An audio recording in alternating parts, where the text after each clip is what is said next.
ఎవరైనా ఏదైనా అమలు చేయలేకపోతే మరి అమలు చేసినట్టు చూపించేటువంటి ప్రయత్నం చేయడం ఏందో ఇది మరింత మోసం. అమలు చేయకపోవడం ఒక మోసం అయితే, అమలు చేస్తామని చెప్పి మభ్యపెట్టడము, అబద్ధాలు మాట్లాడము, తప్పుడు ప్రచారం చేయడము అది మరింత దగా మోసం. అది మహామోసం. అది ఈరోజు తెలంగాణ రాష్ట్రంలో ఆడపిల్లలకు ఇచ్చినటువంటి హామీలు ఏమైనాయి? తులం బంగారం ఎక్కడ పోయింది? అమ్మాయిలకు స్కూటర్ ఎక్కడ పోయింది? మరి ఈరోజు నిరుద్యోగ యువతకు 2 లక్షల ఉద్యోగాలు ఎక్కడ పోయినాయి? నిరుద్యోగ యువతకు నెలకు 4,000 రూపాయల ఆర్థిక సాయం ఎక్కడ పోయింది? నిరుద్యోగ భృతి. ఈరోజు 6 గ్యారంటీస్ అమలు చేశామని చెప్పడం ఏదైతున్నదో ఇంతకంటే ఈ దేశాబ్దంలో ఇంతకంటే మోసము అబద్ధం ఇంకోటి ఉండదు. నేను కేరళ ప్రజలకు విజ్ఞప్తి చేస్తా ఉన్నాను.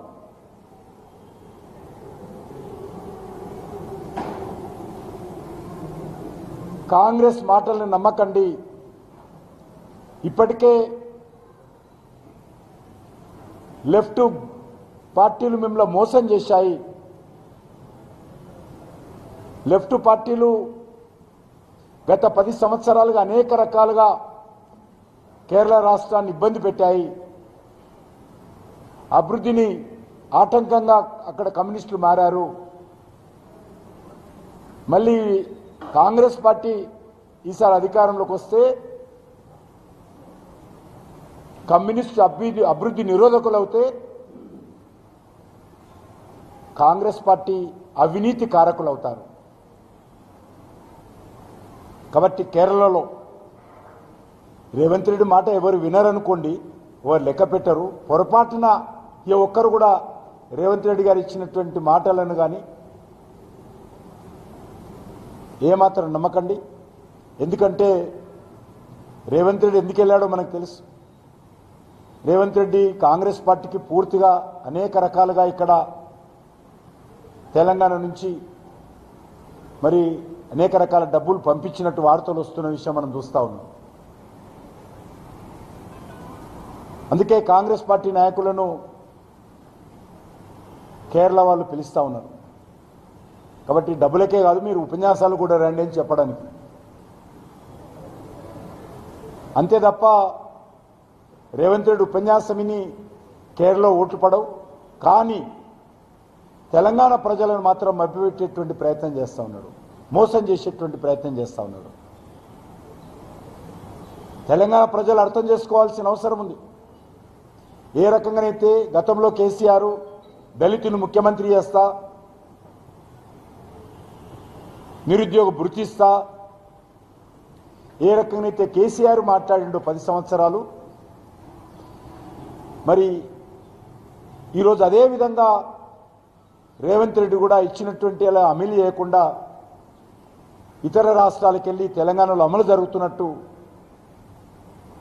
ఈరోజు ప్రచారం చేస్తున్నాడు. రేపు భవిష్యత్తులో జరిగేటువంటి తెలంగాణలో కూడా ఇదే విధంగా మొండిగా రేవంత్ రెడ్డి మాట్లాడతాడు. తాను పట్టిన కుందేలకు 3 కాళ్ళు అనే విధంగా మాట్లాడతాడు. అమలు జరగకుండానే అమలు జరిగిందని అనుకోండి. ఆహానా పెళ్ళంట స్వర్గీయ కోట శ్రీనివాసరావు గారు ఇంటికి పిలిచి అందరినీ చికెన్ మటన్ పెడతా, చికెన్ బిర్యానీ పెడతా అని చెప్పి గుమ్మానికి కోడి కట్టి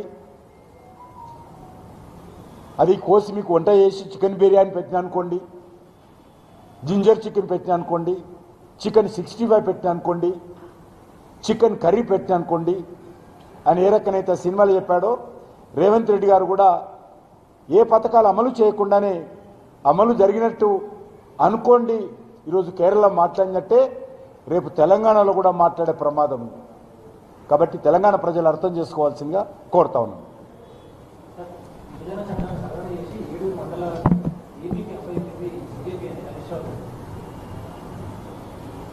హరీష్ రావు గారు 2014లో భారతీయ జనతా పార్టీ అధికారంలో రాకముందే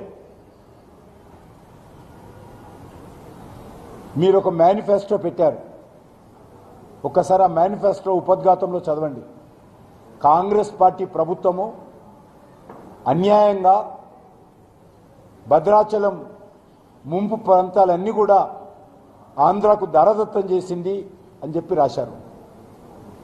అంతేకాదు విభజన చట్టంలో చాలా స్పష్టంగా ఆంధ్రాకు ఇవ్వాలని చట్టంలో పొందుపరిచారు.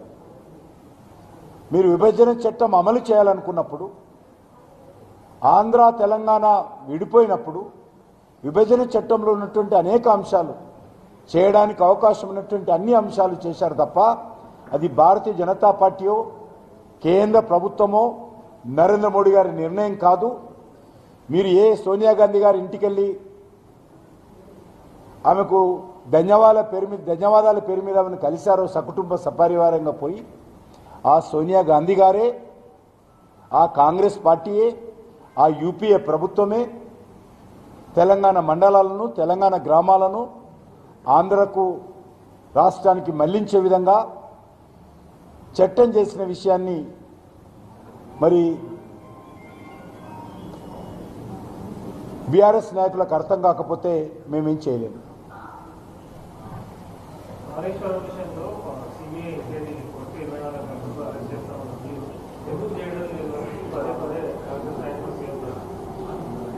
ఈరోజు కాళేశ్వరం ప్రాజెక్టు పూర్తి మీద మేము దర్యాప్తు అడిగాం. ఒక మేడిగడ్డనో ఇంకో ఏదో కూలిపోయినటువంటి పిల్లర్స్ మీద మాట్లాడుతూ ఉన్నారు. ఎల్ఎన్టీ మీద దర్యాప్తు చేయాలని అడుగుతూ ఉన్నారు. అందులో ఈరోజు హైకోర్టులో కేసు ఉంది. అది పూర్తిగా రావాల్సినటువంటి అవసరం ఉంది. కాబట్టి ఈరోజు ఏ రకంగా ఉందంటే కాంగ్రెస్ పార్టీ వ్యవహారము, మీరు ఎన్నికల ప్రచారంలో ఏ అసెంబ్లీకి వెళ్ళినా కూడా ఆ అసెంబ్లీలో ఉన్నటువంటి ఎమ్మెల్యేల మీద ఛార్జ్షీట్ పెట్టి, ఆ అసెంబ్లీలో ఎవరైనా మంత్రులు ప్రాతినిధ్యం వహిస్తే మంత్రుల మీద ఛార్జ్షీట్లు పెట్టి, ముఖ్యమంత్రి కుటుంబం మీద అనేక రకాల ఆరోపణలు చేసి, ఆ రోజు కాంగ్రెస్ పార్టీ అధికారంలోకి వస్తే మేమందరినీ జైలు పెడతాము, 1,00,000 కోట్లు వసూలు చేస్తాము. ఎవరు చెప్పారు? రేవంత్ రెడ్డి చెప్పాడు, రాహుల్ గాంధీ గారు చెప్పారు. మరి ఇంతవరకు ఏ ఒక్క కేసు మీద ఏ ఒక్కరిని కూడా బీఆర్ఎస్ నేలను అరెస్ట్ చేయలేదు. ఆయన అసమర్థతను తప్పిపుచ్చుకోవడం కోసం, ఆయన చేతగాని తన నుంచి తప్పించుకోవడం కోసం భారతీయ జనతా పార్టీ భుజాల మీద తుపాకులు పెట్టి పేల్చాలనేటువంటి విధంగా ఈరోజు రేవంత్ రెడ్డి వ్యవహరిస్తూ ఉన్నాడు. నేను ఒక్కటే అడుగుతా ఉన్నాను, అనేక రకాల ఆరోపణలు వచ్చినాయి కదా, అనేక ఎమ్మెల్యేల మీద ఎంపీల మీద ఆరోపణలు చేశారు కదా, ఏమైందని అడుగుతా ఉన్నాను. మీ దర్యాప్తు ఎక్కడ పోయిందని అడుగుతా ఉన్నాను. ఈరోజు కత్తి ఒకరికిచ్చి యుద్ధం ఇంకోరు చేయాలంటే కాదు. అధికారంలోకి వచ్చింది కాంగ్రెస్ పార్టీ, చేయాల్సిన బాధ్యతలు ఉన్నది, తప్పకుండా వాళ్ళు చేయాలి.